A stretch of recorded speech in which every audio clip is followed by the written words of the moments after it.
Hello everyone. तो आज से एक नए चैप्टर की शुरुआत करने जा रहे हैं, माइक्रो ऑर्गेनिजम्स फ्रेंड्स एंड फो। ये क्लास 8 साइंस का चैप्टर नंबर 2 है। इस चैप्टर को स्टार्ट करने से पहले आप सभी के मन में एक ही सवाल होगा कि ये माइक्रो ऑर्गेनिजम्स होते क्या हैं। तो हमारे आसपास कई अलग अलग तरह के लिविंग ऑर्गेनिजम्स हैं, जैसे कि प्लांट्स हैं, एनिमल्स हैं, है ना। तो इन सभी को हम लोग हमारी नेकेड आई से देख सकते हैं, लेकिन माइक्रो ऑर्गेनिजम्स वो लिविंग ऑर्गेनिजम्स होते हैं जो इतने ज़्यादा छोटे होते हैं कि इनको हम हमारी नेकेड आई से देख ही नहीं सकते। मतलब ये इतने ज़्यादा छोटे हैं कि इनको देखने के लिए भी माइक्रोस्कोप की ज़रूरत पड़ती है। ये जो माइक्रो ऑर्गेनिजम्स है ये कहाँ कहाँ पर मिल सकते हैं, अगर इसकी बात करें तो ये एयर में, वाटर में, सोइल में एंड इवन हमारी बॉडीज़ में भी मिल सकते हैं। माइक्रो ऑर्गेनिजम्स को 4 मेजर ग्रुप्स में क्लासीफाई किया गया है: बैक्टीरिया, फंजाई, प्रोटोजोआ, एल्गी। ठीक है। अब ये जो वायरसेस हैं ये अलग ही तरह के होते हैं, इसलिए इनको थोड़ा सा अलग ही रख दिया है। मतलब ये जो वायरसेस हैं ये डिफरेंट टाइप के, इसलिए थोड़ा इनको अलग ही रखा है।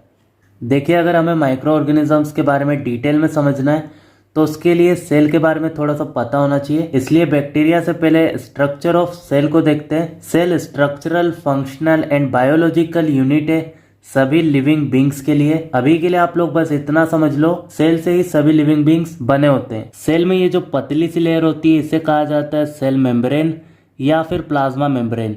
इसका काम होता है सेल को प्रोटेक्ट करना और इस चीज़ को कंट्रोल करना कि कौन सी चीज़ें सेल के अंदर आएंगी और कौन सी चीज़ें सेल के बाहर जाएंगी। सेल मेम्ब्रेन के ऊपर होती है एक मोटी सी लेयर जिसको कहा जाता है सेल वॉल। ये एक्स्ट्रा सपोर्ट और प्रोटेक्शन प्रोवाइड करती है। सेल वॉल सभी सेल्स में नहीं होती है, लेकिन हाँ प्लांट सेल में जरूर होती है। इसके बाद ये जो सर्कल आप लोगों को दिख रहा है इसमें, इसे कहा जाता है न्यूक्लियस।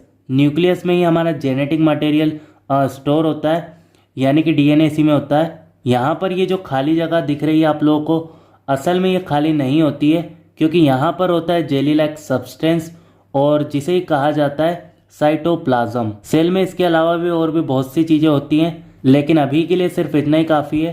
चलिए अब बात कर लेते हैं बैक्टीरिया के बारे में। तो bacteria single celled micro organisms होते हैं, मतलब इनके अंदर एक ही सेल होता है। एंटोनी वैन लीeuwenhoek, ये कौन है, ये अंकल कौन है? तो ये है एक डच साइंटिस्ट जिन्होंने सबसे पहले बैक्टीरिया को देखा था। बैक्टीरिया के पास सेल वॉल होती है, सेल मेम्ब्रेन भी होती है, लेकिन इसके पास वेल डिफाइंड न्यूक्लियस नहीं होता है। बैक्टीरिया के मेनली 3 बेसिक शेप्स होते हैं: spherical, rod shaped and spiral shaped. ठीक है, ये डायग्राम भी यहाँ पर है, आप लोग देख सकते हो।